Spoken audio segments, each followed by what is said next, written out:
Hi అండి. ఈరోజు మీకోసం ఒక కథ. మా నాన్నకు చాదస్తం మరీ పెరిగిపోయింది. ఈరోజు మన ఫ్యామిలీ రిలేషన్స్ ఎలా ఉన్నాయి, అసలు మన యొక్క రెస్పాన్సిబిలిటీస్ ఎలా ఉన్నాయి. ఒక అబ్బాయి రూమ్లోంచి బయటకు వస్తున్నాడు. రూమ్లో నుండి బయటకు వచ్చేటప్పుడు ఫ్యాన్ ఆఫ్ చేయాలని తెలీదా అని ఒక శబ్దం వినపడింది. వెనక్కు వెళ్ళి ఫ్యాన్ ఆఫ్ చేసి బయటకు వచ్చాడు. రూమ్లో ఎవరు లేనప్పుడు టీవీ ఆఫ్ చేయాలని ప్రత్యేకంగా చెప్పాలా? మళ్ళీ అదే శబ్దం. వెనక్కు వెళ్ళి టీవీ కూడా ఆఫ్ చేశాడు. టేబుల్ మీద ఉన్నటువంటి ఫైల్ తీసుకున్నాడు. ఇంటర్వ్యూ కోసం బయలుదేరాడు. మా నాన్నకు చాదస్తం బాగా పెరిగిపోయింది. ఈ మధ్య ఎక్కువగా తిడుతున్నాడు. ప్రద్దానికి నస నస నస. అసలు నేను అంటే విలువే లేకపోయింది. నా చదువు అయిపోయి 6 నెలలు అయింది. ఇంతవరకు జాబ్ రాలేదనే కదా ఇంత చులకన భావన. నాకు చెప్పకపోతే ఆయన లేచి ఫ్యాన్ ఆఫ్ చేసుకోవచ్చు కదా, నాకు చెప్పకపోతే ఆయనే లేచి టీవీ ఆఫ్ చేసుకోవచ్చు కదా అని అనుకుంటూ బయలుదేరి బస్టాండ్లో బస్ కోసం వెయిట్ చేస్తున్నాడు.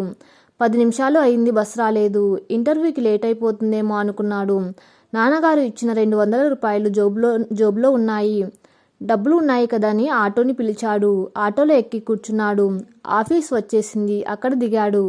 అక్కడ చూస్తే ఎత్తైన బిల్డింగ్, చాలా పెద్ద ఆఫీస్. దేవుడా, నాకు జాబ్ వచ్చేటట్టు చెయ్యి. మా నాన్న నస పడలేకపోతున్నాను.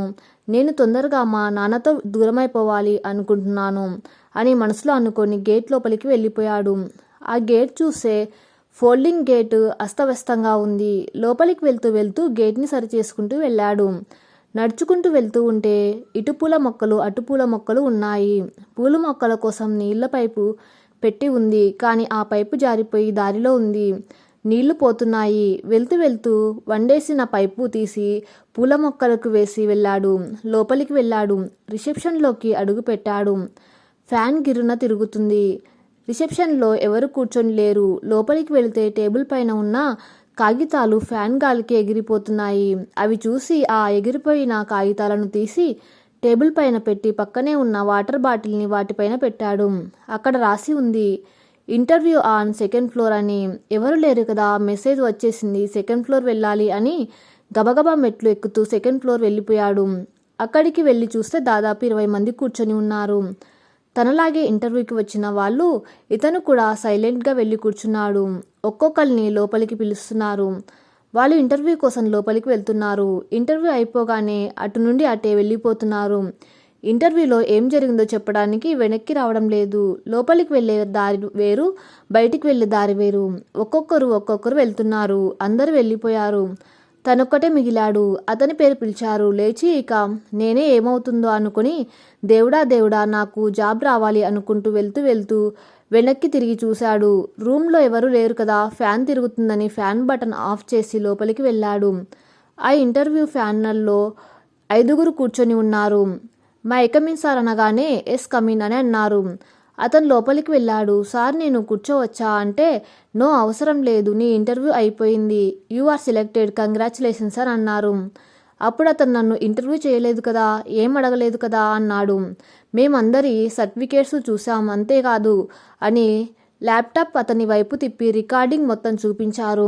గేట్ దగ్గర నుండి వాటర్ పైప్ దగ్గర నుంచి పేపర్స్ తీసి ఫ్యాన్ ఆఫ్ చేసి అన్నీ ఉన్నాయి అందులో. అప్పుడు వాళ్ళు, నీలో రెస్పాన్సిబిలిటీస్ మేము చూసాము, నీలో ఉన్న బాధ్యత మేము చూసాము, నాకు క్వాలిఫికేషన్తో పాటు ఇది కూడా కావాలి, ఇది నీలో ఉంది, యు ఆర్ సెలెక్టెడ్, కంగ్రాచులేషన్స్ అని చెప్తే ఆశ్చర్యపోయాడు అతను. ఇంకా అపాయింట్మెంట్ ఆర్డర్ తీసుకొని బయటకు వస్తున్నాడు. చూస్తే నాన్న అన్న మాటలు గుర్తుకొచ్చాయి. నాన్న టీవీ ఆఫ్ చేయమంది, ఫ్యాన్ ఆఫ్ చేయమంది ఇందుక? ఆయన చెప్తుంటే నా మీద నస నేనంటే పడదు అని అనుకున్నాను కదా. ఒక రాయిలాగా ఉన్న నన్ను కొడుతుంటే నన్ను కొడుతున్నాడు అనుకున్నాను తప్ప రాయిలా ఉన్న నన్ను శిల్పంలా తీర్చిదిద్దుతున్నాడు అన్న విషయం తెలుసుకోలేకపోయాను అని అనుకున్నాడు. ఒక్కసారిగా కళ్ళలో నీళ్లు తిరిగాయి తనకి.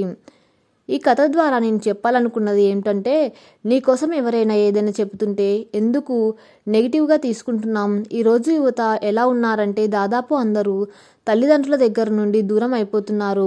మా జనరేషన్ వీళ్లకు అర్థం కాదు అని. కానీ మనకంటే ఎక్కువ జీవితం అనుభవించిన వారు, మనకంటే ఎక్కువ తెలివిగలవారు, మన గురించి మనకంటే ఎక్కువగా ఆలోచించే వాళ్ళు మన తల్లిదండ్రులు.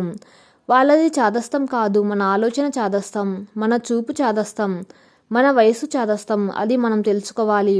ప్రతి చిన్న విషయాన్ని కూడా బాధ్యతగా తెలుసుకోవడానికి ప్రయత్నించాలి. మీకు కనుక ఈ కథ నచ్చినట్లయితే నా ఛానల్ని సబ్స్క్రైబ్ చేయండి. Thank for watching.